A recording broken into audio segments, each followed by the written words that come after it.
Assalamualaikum warahmatullahi wabarakatuh dan selamat malam ya. Sekarang hari Minggu tanggal 26 Mei 2024 ya. Pada kali ini saya akan bercerita mengenai Ibnu Sina Institute for Scientific and Industrial Research di Universiti Teknologi Malaysia, dan kebetulan saya di bawah Ibnu Sina Institute ini lebih daripada 20 tahun ya. Dimulai dari tahun 2022 sebagai Research Fellow, kemudian dilanjutkan sebagai lecturer, kemudian Senior Lecturer, Associate Professor, dan Full Professor, dan sempat diamanahkan menjadi Direktur ya dari Ibnu Sina Institute. Dan pada tahun 2022 saya pindah ke Universiti Negeri Malang. Jadi saya bercerita sedikit ya mengenai apa itu Ibnu Sina Institute, dan juga sedikit sejarah organisasi dan guiding principles ya. Jadi guiding principles ini kami usulkan, kami rumuskan untuk menjadi semacam guideline ya dalam perkembangan Ibnu Sina Institute. Dan ini adalah buku yang saya buat pada tahun 2020 waktu pandemi. Jadi saya punya waktu yang cukup banyak pada waktu pandemi itu, bekerja dari rumah, dan saya membuat buku ini, dan ini bisa digunakan sebagai buku rujukan ya sejarah Ibnu Sina Institute di Universiti Teknologi Malaysia atau di UTM. Dan ini adalah message yang saya tulis ya sebagai direktur dari Ibnu Sina Institute. Saya merasa bertuah begitu, merasa berterima kasih ya karena telah diamanahkan untuk menjadi direktur ya dari Ibnu Sina Institute, dan merupakan institut yang dari segi jumlah stafnya itu terbesar di Universiti Teknologi Malaysia. Dan Ibnu Sina Institute itu didirikan pada tahun 1997 ya. Dan institut yang multidisciplinary ya, multidisiplin. Di situ ada bidang matematik, fisika, kimia, kemudian juga teknik ya, kemudian juga social sciences ya. Karena di Ibnu Sina Institute itu kita ada CFIRS ya, Center for Fiqh, Science and Technology, yang bergerak di dalam bidang fikih ya, membahas fikih dalam sains dan teknologi.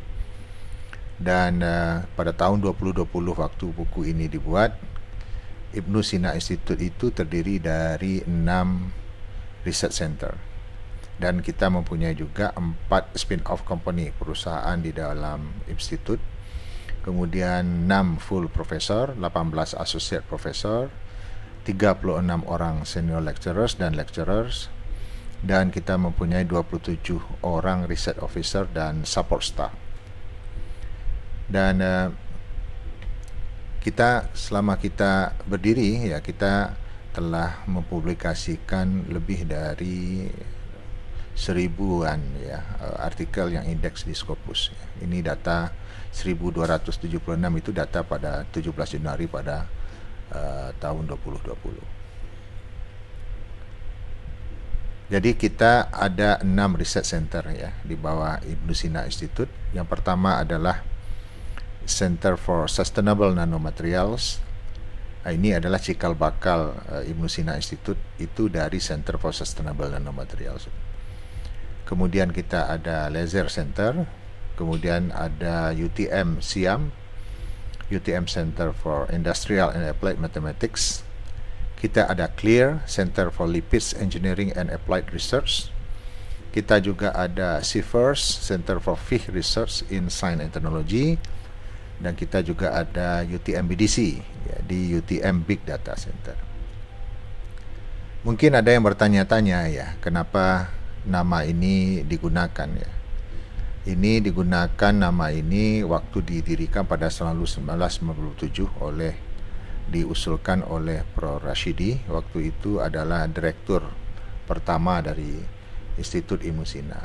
Kenapa tidak kita gunakan Ibnu Sina ya, sebagai nama? Karena itu adalah tokoh ya, tokoh di dalam filsuf di dalam dunia Islam. Bukan saja dia itu ilmuwan, tetapi juga alim ulama, dan juga bermain dengan metafisika ya. Jadi semua yang dilakukan oleh Ibnu Sina itu ya holistik ya.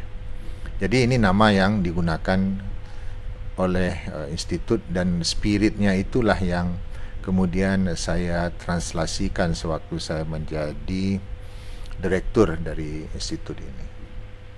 Dan ini sesuai dengan filosofi ya dari Universitas atau Universiti Teknologi Malaysia yang mengatakan bahwa kekuasaan atau hukum Allah itu adalah fondasi dari ilmu pengetahuan.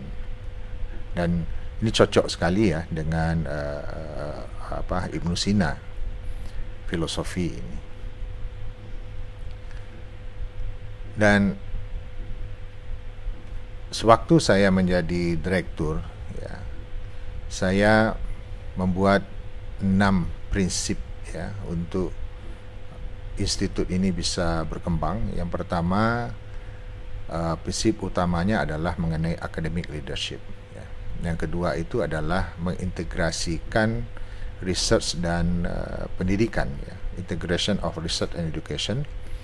Yang ketiga adalah cross disciplinary approach, jadi pendekatan yang lintas disiplin ya untuk menghadapi tantangan-tantangan global ya. Karena kita ini ada 6 research center yang dari berbagai bidang, ada sains, teknologi, dan juga kita ada social sciences. Kemudian an accessible publicly engaged organization. Jadi bertujuan untuk sebagai organisasi yang engage ya dengan publik ya. Jadi ini adalah pengabdian masyarakat. Kemudian keinginan kita adalah untuk sustain ya dalam aspek finansial, yaitu financial sustainability. Kita berusaha untuk cari duit sendiri untuk menghidupkan institut. Dan yang terakhir adalah employee engagement with happiness. Saya berkeinginan sebagai direktur pada waktu itu untuk supaya staf-staf kami yang ada di institut itu merasa gembira, bahagia bekerja di institut. Jadi ada program-program yang kita lakukan. Inilah founding principles yang kita buat ya di institut. Jadi kalau kita lihat konsep keberlanjutan atau sustainability, ada 3 faktor utama yang mendorong ya untuk sustainability. Yang pertama adalah infrastruktur ya. Kalau infrastrukturnya tidak bagus ya tidak bisa berkelanjutan. Yang kedua adalah human resource ya, sumber daya manusia. Yang ketiga adalah financial. Jadi ini 3 ini sangat penting ya. Kalau salah satu tidak ada ya kita tidak akan menjadi sustain, tidak akan menjadi keberlanjutan. Oleh karena itu kita melakukan beberapa strategi untuk menghasilkan upaya untuk menuju sustainability, keberlanjutan. Jadi tentu banyak tantangan ya. Tantangan birokrasi, tantangan sumber daya manusia, tantangan finansial, infrastruktur, dan segala macamnya. Jadi waktu kita lakukan SWOT analisis, kita melihat bahwa kekuatan kita itu dari aspek critical mass ya. Kemudian infrastruktur juga cukup bagus ya. Kita punya bangunan sendiri. Kemudian kita juga mempunyai highly qualified researchers ya. Kita banyak staff kita yang adalah peneliti-peneliti yang unggul. Dan kekuatan kita sebenarnya bukan ke aplikasi ya, penelitian aplikasi, tetapi fundamental research. Dan kelemahan kita adalah ya ini biasa ya, kita tidak fokus ya dalam research sebenarnya. Dan mungkin ada kelemahan satu lagi, itu banyak staf juga yang berhenti ya di UTM, berpindah ke tempat lain. Dan peluang-peluang kita itu banyak sebenarnya. Pertama dari aspek komersialisasi, kemudian community engagement ya, di pengabdian masyarakat, kemudian international linkage ya. Jadi ini adalah opportunity yang kita bisa pikirkan. Dan yang menjadi hambatan sebenarnya ya, hambatan yang paling biasa itu adalah budget ya. Jadi budget ya. Jadi kalau kita lihat ya, riset areanya itu sangat beragam ya di Institut Ibnu Sina itu. Sains, teknologi, kemudian matematik ya, kemudian social sciences. Dan kita melakukan strategic planning ya pada tahun 2020 sewaktu saya menjadi direktur, untuk melihat potensi institut ini. Dan kita menemukan ada beberapa hal yang penting dari aspek academic leadership.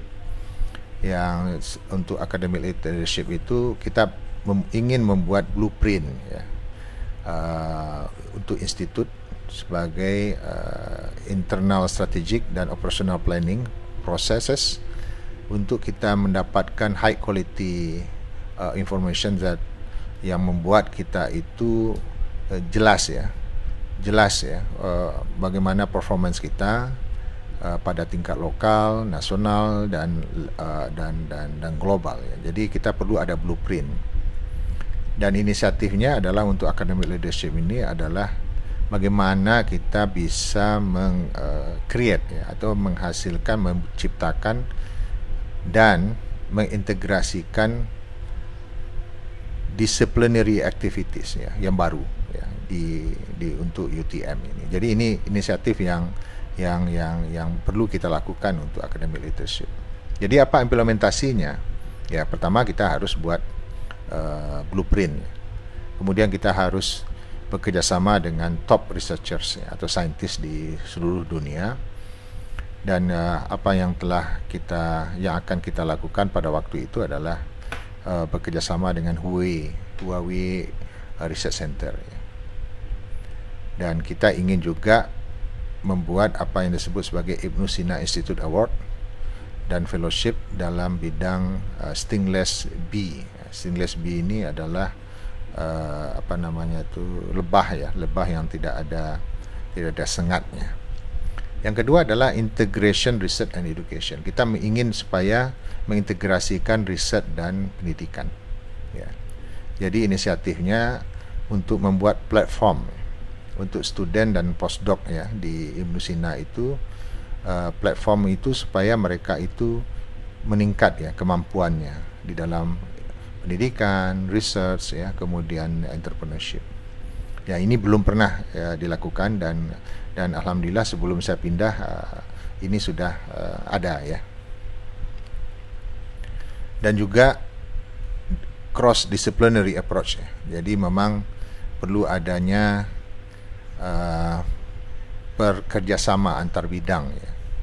Kerjasama antara bidang, kemudian kerjasama dengan industri, dengan universitas yang lain, untuk kita membuat kerjasama yang strategik. Kita perlu ada platform ya. Jadi implementasinya adalah kita ingin mendirikan Malaysian Zoology Association, dan alhamdulillah sudah berdiri, dan saya sudah resmikan sebelum saya pindah. Kemudian juga sudah ada juga Stingless Bee International Association. Alhamdulillahnya dua-dua ini sudah ada. Ini menjadi platform kita untuk untuk pendekatan yang multidisciplinary. Jadi kita berpikir multidisciplinary kita harus ada platformnya. Kemudian an accessible publicly engaged organization itu apa maksudnya? Untuk pengabdian masyarakat ya. Ya, kita ingin supaya dikenal ya. Kita ingin supaya menginspirasi mahasiswa kita. Ya, oleh karena itu kita harus engage ya dengan komunitas ya. Ya, ini bisa juga melalui website ya, melalui sosial media dan lain-lain. Jadi kita implementasinya, kita akan buat website yang canggih. Kemudian kita ada juga Ibnu Sina Institute Seminar Series, kemudian juga pengabdian masyarakat di pedesaan.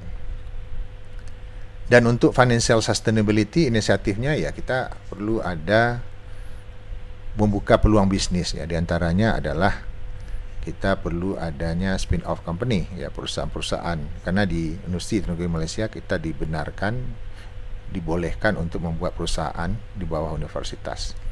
Dan kita pada waktu saya meninggalkan Institut Ibnu Sina, kita ada 4 perusahaan. ICS Nanoteknologi Sdn Bhd, kebetulannya saya adalah direkturnya. MyHim Solutions PLT, ini dari Mathematics ya. Kemudian HA Southern Global Sdn Bhd dari Clear, dan Synapse Innovation Sdn Bhd dari UTM Big Data Center. Yang terakhir adalah Employee Engagement with Happiness ya. Kalau kita ingin unggul itu ya, pekerja-pekerjanya tentu harus happy ya, harus gembira dalam bekerja.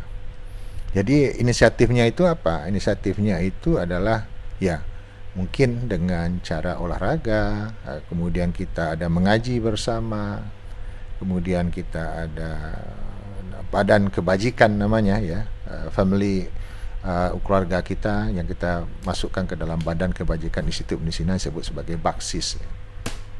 Dan ini yang telah kita lakukan, banyak implementasi dari program ini. Dan ini adalah sejarah ya.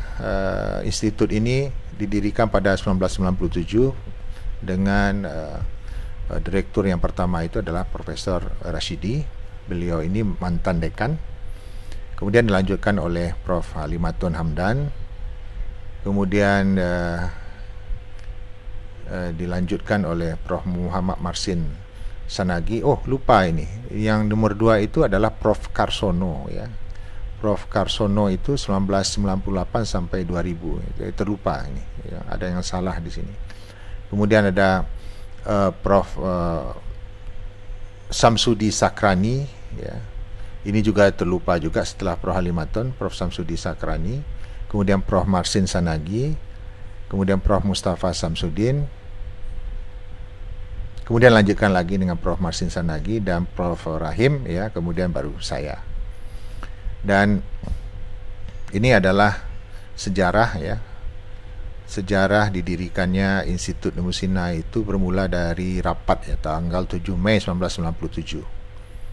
Dan direktur yang pertama itu adalah Prof. Rashidi. Dan kita ada namanya Einstein Laboratory ya. Ini Einstein Laboratory ini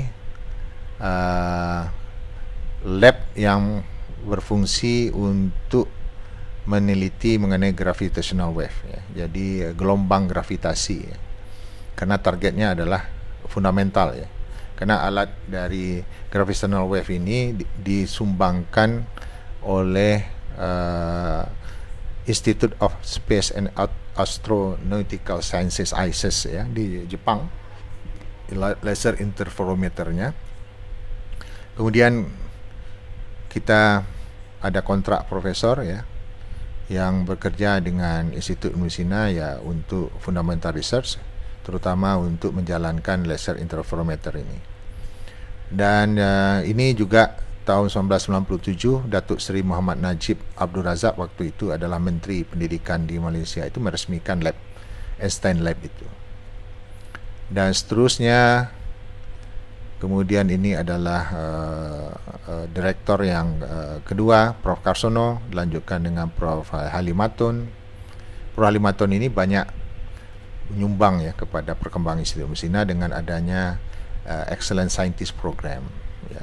Jadi kita mendidik ya, anak-anak yang pintar-pintar itu untuk memulai riset secara awal. Terus dilanjutkan dengan Profesor Samsudi Sakrani. Kemudian sewaktu saya di Hokkaido University, saya dibujuk oleh teman-teman di UTM untuk kembali ke UTM dan bekerja di Institut Ibnu Sina. Dan Oktober 2023 kita mempunyai bangunan baru ya, yang letaknya itu di paling tinggi ya di institut di Universiti Teknologi Malaysia. Dan kita mendapatkan peralatan-peralatan dari IDB, Islamic Development Bank, ya, banyak instrumen-instrumen canggih yang disumbangkan oleh IDB. Kemudian kita undang Nobel Prize winner di Profesor Carl Wieman pada waktu itu, dan seterusnya. Inilah aktivitas-aktivitas. Ini adalah pemenang Nobel yang juga hadir, Profesor Richard Ernst. Kemudian banyak aktivitas mengenai Youth Science Camp, dan ini adalah wakil Perdana Menteri Malaysia, Datuk Seri Muhammad Najib, ya, Tun Abdul Razak, meresmikan bangunan kita yang baru. Dan inilah semua aktivitas kita. Profesor Mustafa Samsudin menggantikan Prof. Samsudi, karena Prof. Samsudi diangkat menjadi dekan pada waktu itu. Dan saya dilantik menjadi direktur, ya, pada tahun 2015, direktur Center for Sustainable Nanomaterial. Dan inilah sebenarnya Institut Ilmu Sina itu berasal dari sini. Kemudian Prof. Rahim itu dilantik menjadi senior directors, dan pada 2016 kita buat Indonesia Malaysia Research Consortium di UTM. Kemudian saya naik menjadi senior director pada 1 Oktober 2018, dan itulah akhirnya saya pindah, ya, ke Malang. Dan inilah gambar staf kita. Kemudian ada postdoc, kemudian ada mahasiswa kita, ya, dosen-dosen, ya, dan inilah former staff, visiting professors, dan ini struktur organisasi, ya. Sebelum saya tinggalkan, struktur organisasi kita, saya sebagai directors membawahi 6 research center. Ada Center for Sustainable Nanomaterials, ada Laser Center, ada Center for Lipid Engineering and Applied Research, UTM Center for Industrial and Applied Mathematics, Center for FIH in Science and Technology, UTM Big Data Center. Jadi 6 research center ini yang saya buat menjadi semacam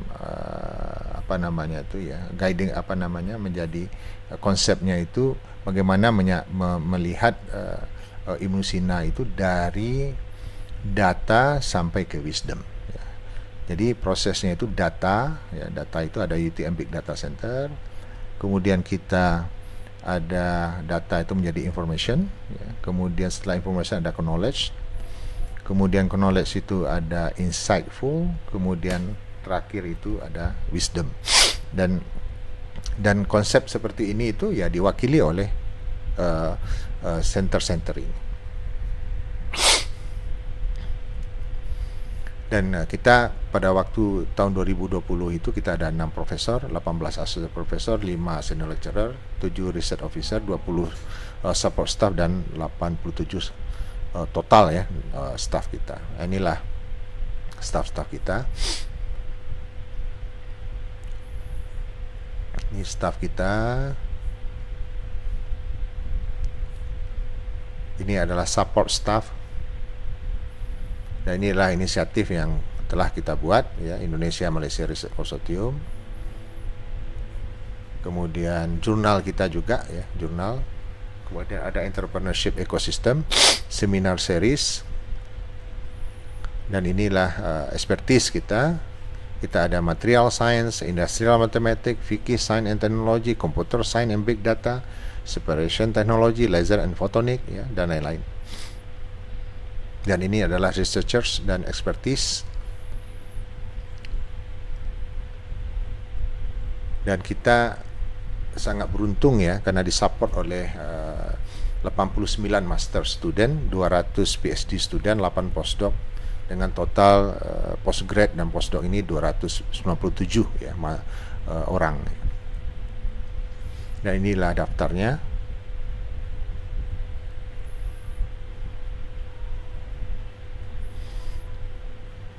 Ya, sangat banyak, ya, dan inilah adalah Dan begitulah ya pengenalan mengenai Institut Ibnu Sina yang membesarkan saya, dan juga saya pernah membesarkan dia juga ya, institut ini. Dan terakhir saya ucapkan wassalamualaikum warahmatullahi wabarakatuh.